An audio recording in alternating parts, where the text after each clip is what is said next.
प्रकार से खास कर जो ईस्टर्न इंडिया जो इकोनॉमी के लिए ये प्रतिक्रियाएं तो हम आपको सुनाएंगे, लेकिन इस बीच एक बड़ी खबर आ गई है। नीट पर सुप्रीम कोर्ट का बड़ा आदेश जो है वो अब सामने आ गया है और नीट पर सुप्रीम कोर्ट ने यह आदेश दिया है कि नीट की परीक्षा दोबारा नहीं होगी। देखिए, कल भी इस पर सुनवाई हुई थी।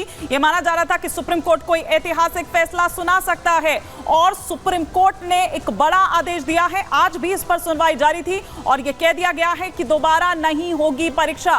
कोर्ट ने यह माना था कि हाँ, धांधली इसमें हुई है, ये पेपर लीक हुआ है, गड़बड़ी इसमें पाई गई है, लेकिन उस लेवल तक नहीं जा पाया कोर्ट ने कि जो एग्जाम है वो दोबारा कराया जाए। क्योंकि देखिए, री एग्जाम को लेकर ही दरअसल जो ये सुनवाई है वो चल रही थी। इसका पूरा जो ब्यौरा है वो देने को शनिवार तक कहा गया था और एक बड़ा फैसला सुनाते हुए सुजाता हमारी सहयोगी इस वक्त हमारे साथ जुड़ चुके हैं। सुजाता, ये एक बड़ा फैसला है, इसका मतलब ये कि ठीक है, गड़बड़ी पाई, ये तो कोर्ट ने माना था कि गड़बड़ी इसमें पाई गई है, धांधली इसमें हुई है, लेकिन इस लेवल तक नहीं हुई है कि री एग्जाम कराना पड़े।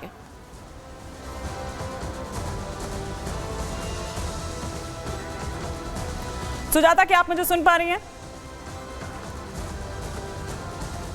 मुझे नहीं लगता है कि सुजाता तक मेरी आवाज पहुंच रही है। हम दोबारा से संपर्क साधने की कोशिश करेंगे, लेकिन ये एक बड़ा आदेश, इससे बच्चों पर असर पड़ सकता है। जो छात्र हैं, परीक्षा में खामी के पर्याप्त सबूत नहीं है या क्या है? हालांकि कोर्ट ने ये माना था सुजाता कि हाँ, गड़बड़ी हुई है, लेकिन शायद लगता है कि कोर्ट ने उस लेवल तक नहीं उसको लगा या ऐसा कुछ नहीं मिला उसको कि री एग्जामिनेशन की जरूरत पड़े।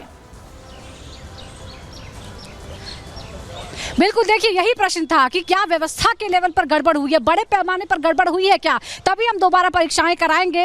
और कल जिस तरह से डिटेल में बातचीत की गई और पक्ष रखा गया, क्योंकि जो अभियोजन पक्ष है, जो याचिका करता है, उनको ये साबित करने के लिए कहा गया था कि आप बताइए कि बड़े पैमाने पर ये गड़बड़ी हुई है और इसीलिए हम 23 लाख बच्चों को दोबारा परीक्षा में बैठाएंगे। माना गया है कि लीक हुआ है, लेकिन वो लोकलाइज्ड है और ये भी गाइडलाइंस दी गई है कि काउंसलिंग के दौरान भी जांच चल रही है, सीबीआई जांच कर रही है। अगर कोई गड़बड़ी पाई जाती है तो उस टाइम भी छात्र की जो परीक्षा है वो रद्द की जा सकती है, उसका एडमिशन कैंसिल किया जा सकता है। हमारे साथ देखिए, लगातार डॉक्टर भूपेंद्र चौरसिया जो है, लगातार वो छात्रों के साथ आंदोलन कर रहे थे। अब बताइए, बड़ी उम्मीद थी आपको? मैम, मैं तो अभी भी सुन रहा हूँ, क्योंकि अभी भी वो पूरा का पूरा रिकॉर्ड लिखवा रहे हैं। उनने सारी बातों पे बात की कि कैसे पेपर लीक हुआ और ब्रॉड लेवल पे नहीं हुआ है। उनने ये भी कहा कि सीबीआई को इंस्ट्रक्शन दिया है कि आपको जो है फॉलो करना है, काउंसलिंग के दौरान भी अगर कोई पाया जाता है तो आपको उसको। लेकिन आप लोग ये साबित नहीं कर पाए, जैसा आपने कहा ना कि सिस्टमैटिक फेलियर है। सुप्रीम कोर्ट ने नहीं माना कि सिस्टमैटिक फेलियर है। मैम देखिए, मुझे ऐसा लगता है अभी भी मैं होप कर रहा हूं कि कहीं उस लाइन में होगा कि हम 2 लाख या 1 लाख लोगों के लिए रीटेस्ट करेंगे, क्योंकि अभी मैं आपके चैनल पे लाइव हूं और अभी भी मैं ऑनरेबल सीजीआई को सुन रहा हूं।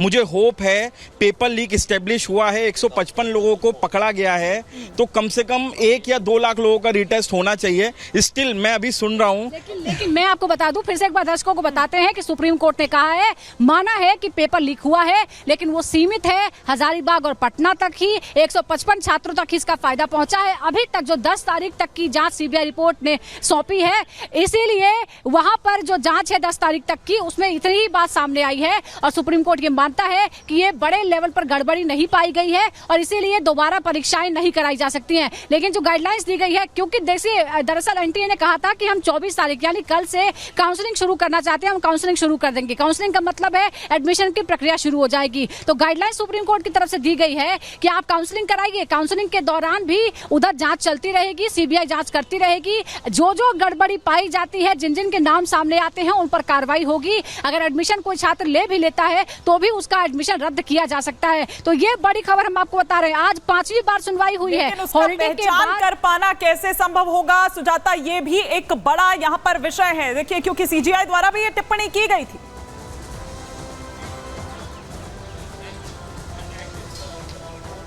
बिल्कुल, देखिए, ये बहुत सारे विषय हैं जिस पर विस्तार से कल भी बात की गई थी और 5वीं सुनवाई लगातार हुई है, जिसमें एनटीए की तरफ से एसजी तुषार मेहता लगातार ये कहते रहे हैं, मानते हैं कि हाँ, गड़बड़ी हुई है, लेकिन वो बहुत ही छोटी लेवल की गड़बड़ी है, जांच चल रही है और उनके पास तरीका है। दरअसल सुप्रीम कोर्ट ने शुरुआत में ये कहा था कि क्या आप छात्रों को चिन्हित कर सकते हैं, क्या आप फिल्टर कर सकते हैं कि कौन से छात्र दागी हैं और कौन से छात्र दागी नहीं है।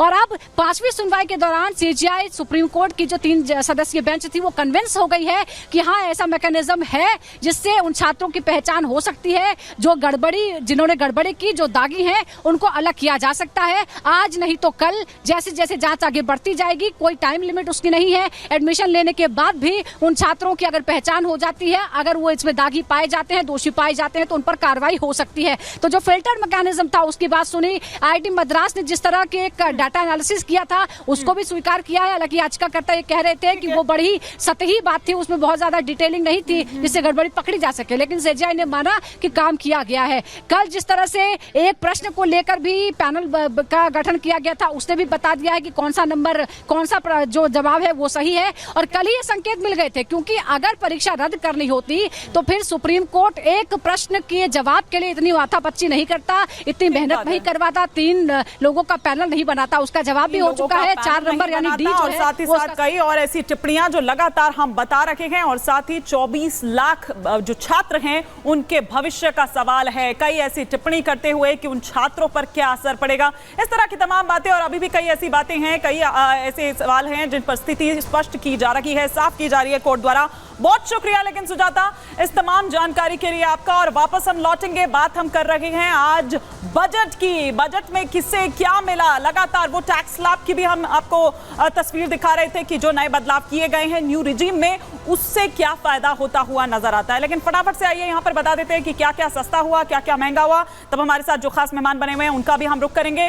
क्या क्या सस्ता हुआ है, सबसे पहले इस पर आ जाते हैं, क्योंकि जो भी आम लोग हैं वो सबसे पहले यही देखते हैं कि भाई क्या क्या सस्ता हुआ है। कैंसर की दवाएं सस्ती हो गई हैं, सोना चांदी सस्ता हो गया है, प्लैटिनम हो ये सस्ता हुआ है, मोबाइल फोन मोबाइल चार्जर सस्ते हो गए हैं, बिजली के तार सस्ते हो गए हैं, जो इलेक्ट्रिक गाड़ियां हैं वो सस्ती हुई है, लिथियम बैटरी सस्ती हुई है, एक्सरे मशीन भी सस्ती हो गई हैं, सोलर सेट्स जो हैं वो सस्ते हुए हैं, लेदर का सामान, चमड़े का सामान सस्ता हुआ है, और सी फूड की अगर बात करें तो सी फूड सस्ता हुआ है। लेकिन आइए अब आपको बताते हैं कि क्या क्या वो चीजें हैं जो महंगी हुई है। ये भी आपको जाननी जरूरी है, कहीं ऐसा ना हो कि आप बाजार में जाएं और आप ठगे जाएं, तो ये भी जानना जरूरी है। क्या महंगा हुआ है? हवाई सफर महंगा हो गया है। तो अगर आप ज्यादा हवाई सफर करते हैं और यूं दनादन अगर आप फ्लाइट बुक कराते रहते हैं, आज यहां घूमना है कल वहां घूमना है, तो वो महंगा हो गया है। सिगरेट महंगी हो गई है, प्लास्टिक महंगा हो गया है, PVC फ्लैक्स की अगर बात करें अब वो महंगा हो गया है। PVC फ्लैक्स बैनर की अगर बात करें, कस्टम ड्यूटी बढ़ी है, और पेट्रोकेमिकल की अगर बात करें तो ये भी महंगा हो गया है। प्लास्टिक सामान की अगर बात करें तो उस पर आयात शुल्क जो है वो बढ़ा दिया गया है। पेट्रोकेमिकल अमोनियम नाइट्रेट पर कस्टम ड्यूटी बढ़ा दी गई है। PVC की बात करें, इंपोर्ट घटाने के लिए 10 से 25% का इजाफा किया गया है। और जैसा कि पहले भी मैंने कहा कि हवाई सफर महंगा हो गया है, सिगरेट महंगी हो गई है। तो ये सिलसिलेवार तरीके से हमने आपको दिखाई।